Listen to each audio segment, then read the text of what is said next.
दोस्तों नमस्कार। Surya classes centre में आप लोगों का स्वागत है। दोस्तों आज हम सूरदास का जीवन परिचय पढ़ने वाले हैं। ठीक दोस्तों, का है ना कि बहुत से बोर्ड एग्जाम के लिए बच्चों पेपर देने जाते हैं कि जीवन परिचय उनका याद नहीं होता है। क्यों याद नहीं होता है? क्योंकि बहुत बड़ा बड़ा सीरीज में दिया होता है। इसलिए आपको क्या है, बहुत छोटा से हम काट कर इस जीवन परिचय सूरदास को जीवन परिचय को हम लिखे हैं ताकि अपने अच्छे इसको याद कर सकते हैं और बोर्ड एग्जाम में याद करके और सही ढंग से लिख सकते हैं। और सही ढंग लिखने का तरीका इसमें आपको बताएंगे, ठीक ना। तो चलिए हम स्टार्ट करते हैं सूरदास का जीवन परिचय। ठीक ठीक दिया है कि महाकवि सूरदास का संपूर्ण विभक्ति काव्य के महत्वपूर्ण स्थान है, जो हम लाल से लिखे हैं। अपने पेपर में इसको ब्लैक से हाईलाइट करना, क्या ये मेन हेडिंग है इसे ना। स्थान है उनकी जन्म तिथि एवं जन्म स्थान के विषय के प्रवर्तित मतभेद है। उनका जन्म सन 1478 से 1483 में लगभग स्वीकार किया गया है। ठीक, कुछ विद्वानों का विचार है कि उनका जन्म रेगुड़ा क्षेत्र में हुआ था। कहने का मतलब कुछ विद्वानों का विचार है कि जो उनका जन्म हुआ था क्या होता है, रेगुड़ा क्षेत्र में हुआ था। ठीक, जबकि कुछ अन्य विद्वानों का मन है कि उनका जन्म दिल्ली में निकट से नामक गांव में हुआ था। कुछ विद्वानों का ये मन हो रहा था कि जो उनका जन्म है उनका दिल्ली के निकट से नामक गांव में हुआ था। ठीक, बोला कि सूरदास के गुरु महाप्रभु वल्लभाचार्य माने जाते हैं। ठीक ना, इसको लाल से पेपर में इसको ब्लैक से आपको लिखना, क्योंकि देखिए मेन इसका हेडिंग है, इसको हाईलाइट करेंगे। जो एग्जामिनर है ना, इसको आपको देख के सही नंबर दे देगा। ठीक ना,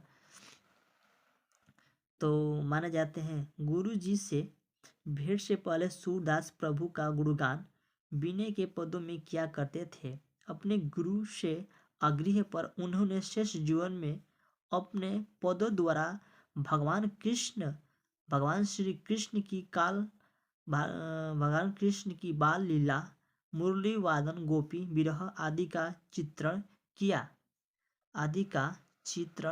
किया। सूरदास की मृत्यु सन 1583 में पारसौली में हुई। जो सूरदास का जो मृत्यु हुई किसमें हुई, कितना सन में हुई, कितना समय हुआ, सन 1583 में, और पाराशैली गांव में हुई थी। पाराशैली में हुई थी। ठीक, ये तो हो गया। अब इनका प्रमुख रचनाएं जान लेते हैं। ठीक ना, आपको हेडिंग डालना है, क्या है प्रमुख रचनाएं। इनका प्रमुख 3 रचनाएं कौन कौन सी रचना है, ये पर देख यहाँ पे लिखे है कि सूरदास द्वारा रचित 3 प्रमुख रचनाएं उपलब्ध है। कौन कौन सी, वो चीज को हम जान लेते हैं। इनका कौन कौन सा रचना है। पहला है सुरसावली साहित्य लहरी। ठीक, सुरसागर श्रीपद भगवान पर आधारित ग्रंथ। ठीक, ये तो हो गया। इनके क्या 3 रचना है महत्वपूर्ण, कौन कौन सी, सुरसावली साहित्य लहरी, इनका 3 प्रमुख रचना है सूरदास का। देखिए हम जिस तरह से लिखे हैं आपको इसी तरह से बोर्ड एग्जाम में आपको लिखना है। ठीक ना, देखिए ब्लैक में डालना हेडिंग काव्य विशेषताएं। ठीक ना, तो काव्य विशेषता में क्या लिखे हैं कि सूरदास के काव्य की प्रमुख विशेषताएं निम्नलिखित है। क्या है, प्रमुख विशेषताएं निम्नलिखित है। वो कौन सी प्रमुख है, पहला क्या है विनय भाव। क्या है इनका विनय भाव। विनय भाव क्या लिखे हैं कि गुरु से भेंट से पूर्व सूरदास ने विनय के पदों की रचना की है। विनय की पदों की रचना की है। अब देखिए कि बाल लीला वर्णन दिया है कि सूरदास ने वात्सल्य वर्ण के अंतर्गत अपने उपास्य देव श्री कृष्ण की छवि बाल किन्नरों के मुरलीदान, माखन चोरी आदि का मनोडारी चिताकन किया है। चिताकन क्या है। ठीक, वर्ण बाल लीला वर्ण में लिखा हुआ है। ठीक, अगला रेडी हमको जानना है, क्या है श्रृंगार वर्ण। सूरदास ने श्री कृष्ण की रासलीला के माध्यम से श्रृंगार रस का अत्यंत मनोहरी चित्रण किया है। अत्यंत मनोहरी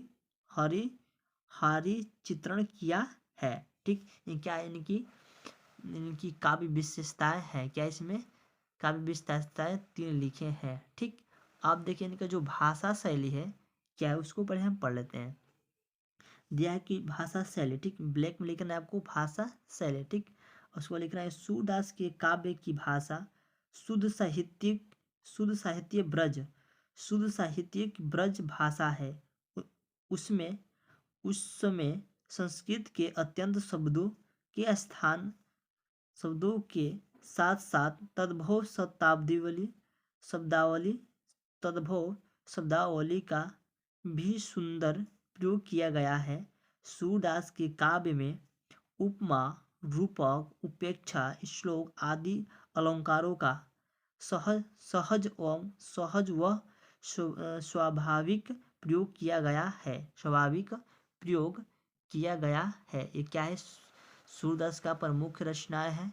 ठीक, काव्य विशेषता इसमें 3 लिखे हैं और भाषा शैली है। ठीक, हम जिस तरह से इसको लिखे हैं आपको बोर्ड एग्जाम में इसी तरह से आपको लिखना है। ठीक, ताकि एग्जामिनर जांचने वाले क्या है कि आपको फुल नंबर मार्क्स दे सके। ठीक है, जो लाल से लेके इसको ब्लैक से लिखना है, क्योंकि जो इनका मुख्य हेडिंग है इसको आपको हाईलाइट करना। ठीक, जितने से आप हाईलाइट करेंगे एग्जाम जांचने वाला क्या हो, दिमाग फ्रेश रहेगा और देखिए कि ये लड़का ब्लैक से हाईलाइट किया है, इसको तुरंत नंबर राख से देगा। ठीक ना, इसको आपको ब्लैक से हाईलाइट करना, लाल से नहीं, क्योंकि हम लिखे हैं आपको समझाने के लिए। ठीक, तो चलिए मिलते हैं एक नेक्स्ट वीडियो में, तब तक जय हिंद जय भारत।